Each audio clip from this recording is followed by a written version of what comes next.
Hi everyone, welcome to the Tales of Dread. In this episode, we'll hear from a park ranger in South Carolina, who will tell us why we should be careful when going into the woods. Then we go to Northern California, where a group of firefighters all had an out-of-this-world experience at the same time. Then we get to Colorado, where someone sees something so big that they can't believe it. But before we get to the stories, you all know what to do, so don't worry about it. Just tell us the stories. I'm not going to sign this because I don't want to lose my job. I work as a park ranger near Clemson, South Carolina.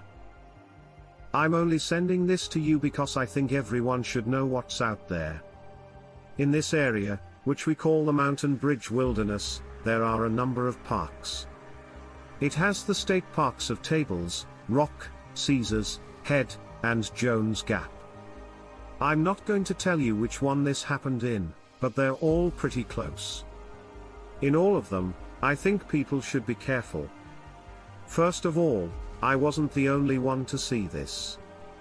I was on this trail because another hiker said he or she had seen something strange. He was pretty scared, but he didn't say much. We all thought it was some kind of joke. So, I had to walk 6 miles on a trail that ends at a waterfall to find out what was going on. This hike is pretty hard and not taken by many people. Honestly, this area has so many waterfalls. People seem to like going to the ones that are easy to get to and end in a shallow pool where their kids can swim. This waterfall is pretty, but it isn't very big or well known. I was excited about the project. I'm not the type to hang out at the ranger's office or walk around campsites to make sure no one is breaking the rules.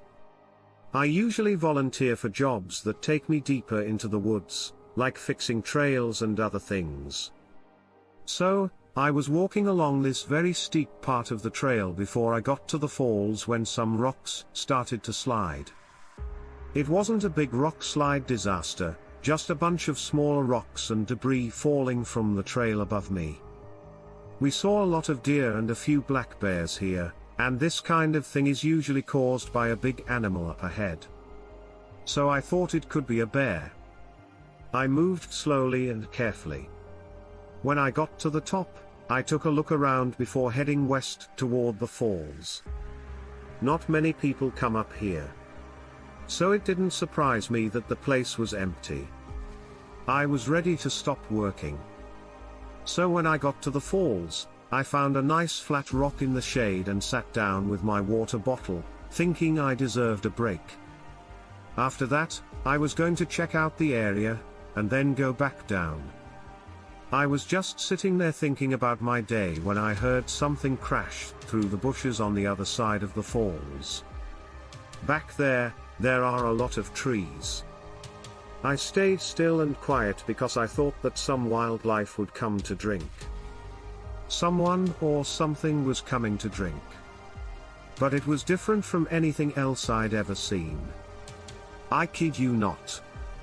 This thing almost looked like a dead deer that had started to rot.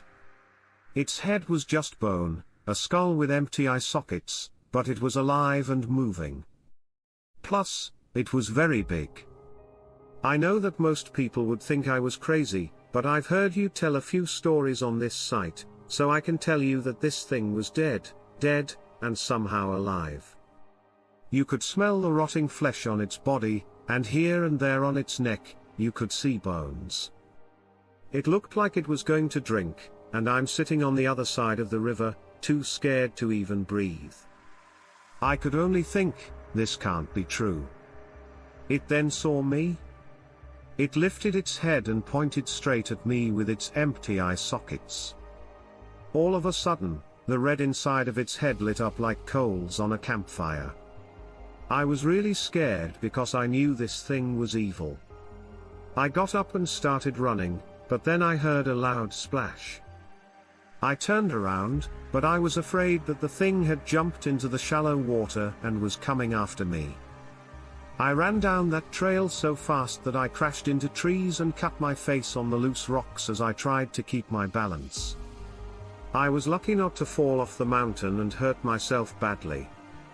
I stopped and listened when I was about 1.5 miles away. Nothing was going on behind me. I can't say what it was, but I can tell you what I saw. Maybe it was a bad spirit, even though you couldn't see through it, or maybe there are creatures out there that we never see because they're so good at hiding. I don't know if it meant to hurt me, either. Was it going after me? Seemed like it. But who's to say that it didn't have an air of, I guess you'd call it evil. I'm sure I don't want to see it again. I didn't tell anyone. Maybe that sounds weak, but I don't want to lose my job or be told I need to see a therapist because of this. I do think people should be careful when they go into the woods, no matter where they are, but especially in that part of South Carolina. Out there, there's danger. Danger can come in ways you don't expect, so stay safe and don't hike alone. When those really bad wildfires hit Northern California, I was a volunteer firefighter. I'm from Idaho, but because the fire was so out of control, they flew me and some of my friends down there to help. All of those homes and neighborhoods were destroyed in a way I couldn't even imagine. It made me feel very sad. They made us camp far away from any fires, and every night someone was on watch and radio. We were always on high alert because a change in the wind could cause miles to burn in minutes. I had been there for a week or maybe a week and a half. We had just worked 15 or 16 hours, and dinner was almost done. So it must be around 11 or 12 at night. Casey runs up to us and tells us to follow him to the back of the camp. That group had maybe 25 or 30 tents, so back of camp is a bit of a stretch. We went with him until we got to these train tracks. He was yelling about a strange sound he heard while he was going to the bathroom. I and everyone else couldn't hear anything. Casey was never this way. He was very calm and never made a big deal out of anything. I think he was an English teacher or something at one point, but I didn't know him very well because I had only worked with him once before he ran down the train tracks. Even though it was getting dark, you could still sort of see what was going on because of the fires. There was a general sense of happiness. Casey was a long way ahead of us, and we lost him in a group of trees up ahead. About then, the wind decided to change, and the fire moved quickly toward us. But you see, the fire got their way too quickly. The distance it traveled should have taken at least an hour. But all of a sudden, everything went up in flames. Even the wood of the railroad tracks and the trees and grass. I could also see that the metal of the train tracks was on fire. Nothing about this made sense. Too much was going on too quickly. We were surrounded by walls of fire on all sides, and they were getting closer. When I looked up, I saw that the flames were also above us. At first, I thought I was making it up. Nancy, then. One of the other women on the team began to yell over the noise of the fire. Are you listening? It sounded like a strange mix of a hiss and a hum. It was low and high at the same time, and I could feel it in my bones. The fire got brighter where Casey had gone, and when I realized the hissing was coming from below, the ground started to shake. A huge fireball-like thing went up in front of us. Around us, the fire died down, but in front of us, it got even brighter, and I thought I saw the shape of a person deep in the flames. I thought it was Casey, but as I got closer, it was hard to tell, but I think it was between 7 to 8 feet tall. No one could have stood up to that heat, either. It was impossible. The shrieking and humming got louder, and I saw that the creature was running toward us. Its front legs were long and swinging until it got closer, at which point I felt like it was reaching. I jumped out of the way of where the fire was going. It might have been where the fire started. Just before I lost consciousness, I rolled over and saw its legs, which looked like the back legs of an animal, like a horse or a goat. I woke up and didn't know how long I had been out, but it must have been a while because it was getting light outside and not just because of the nearby wildfires. As the sun rose, I could see that I wasn't the only one who had passed out. Nancy and some of the guys were also lying on the ground nearby. I checked on them all while they were still out but still alive and breathing. I looked around and saw a huge hole where the railroad track had been.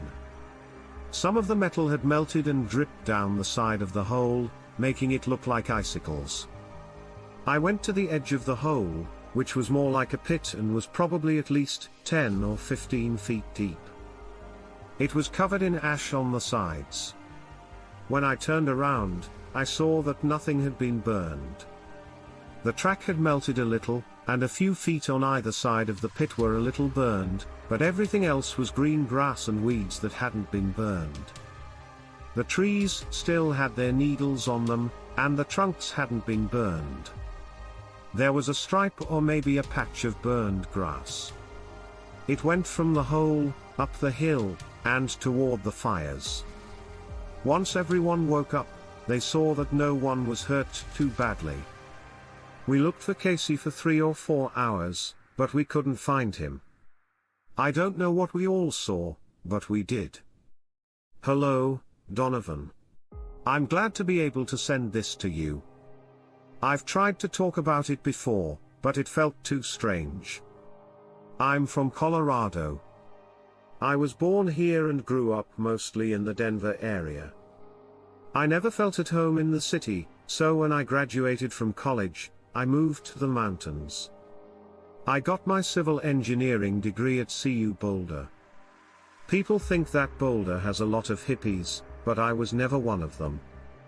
I liked living there, but when everyone was partying on the weekends, I would take my tent and head for the hills.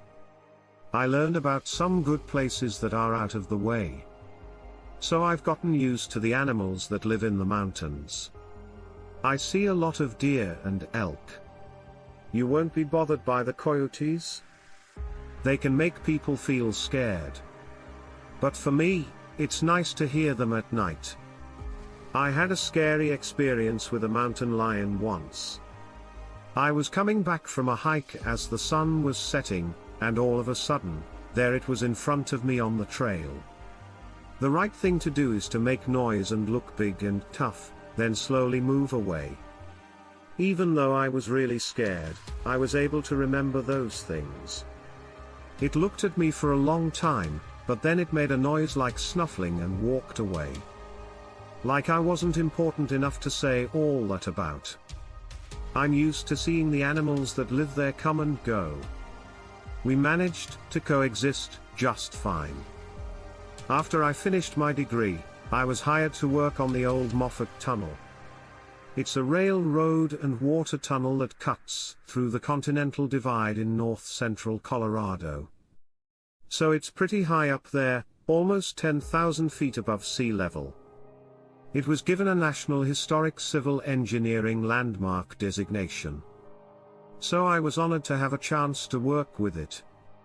I signed a deal to work on the restoration for 18 months. I stayed in an old cabin up there.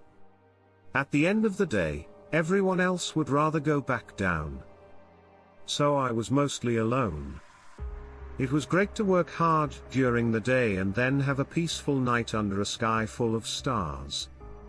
It's not for everyone, but I loved it on the weekends, even though a lot of crazy kids would party there. They were drawn to the tunnel in some way. It's 24 feet tall, 18 feet wide, and 6 miles long. After I'd been up there for 4 or 5 months, you can imagine how many crazy people got on their R15 trains every day. The bodies started to show up near where the tunnel opened. At first, I thought that these things were getting hit by trains, but when I got a closer look, it was clear that they had been eaten because there were only a few pieces left. There are way too many of them for them all to have been killed by wild animals. I kept picking up the piles of fur and bone and burying them as best I could. After that first mountain lion, I never saw another bear or any other animals. For some reason, college students liked to come to that area to take acid trips. It was really exciting for them to get high and watch the train go by. I was afraid that one of them would go too far and do something dumb. As a doctor, I sure wasn't ready for full-grown teenagers. When they got home in the late afternoon, they pretended to be Robin Hood and his merry men and walked around the woods. I'm not kidding you. That's what they agreed to. When it got dark enough, they would get close to the tunnel and wait. It seems that the lights and sounds of the trains really did take them to another place. For hours, they'd be gasping, laughing, howling, and dancing. I don't know how you were able to be so sad for so long.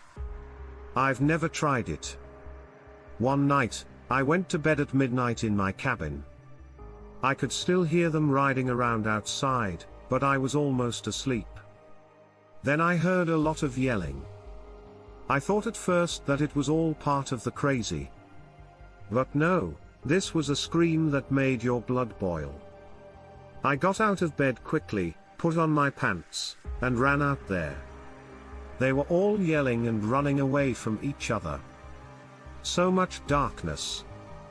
I didn't know why, but I smelled something strong that reminded me of skunk. I'm wondering if they have something to smoke out there. Then I heard a train coming toward us through the tunnel. When the light came in, I could see the shape of a big, hairy animal. It was wonderful. Like 9 foot tall. The tunnel was 24 feet long, and this thing almost got to the middle. It was angry and making a lot of noise because of that group of kids. I think they all made it back to their cars even though they were all over the place. The train roared by and made it impossible to see that animal. I ran to the cabin and shut the door behind me. It was impossible for something to be that big. Have you heard of anything similar happening here in Colorado? It was like something out of Bigfoot. I thought most of them lived in Oregon. Afterwards, I started going back to town with the other workers to sleep at night. I thought that was a little too much. Let me know what you think of these submissions in the comments below, and if you like my stories, you might want to hit that subscribe button.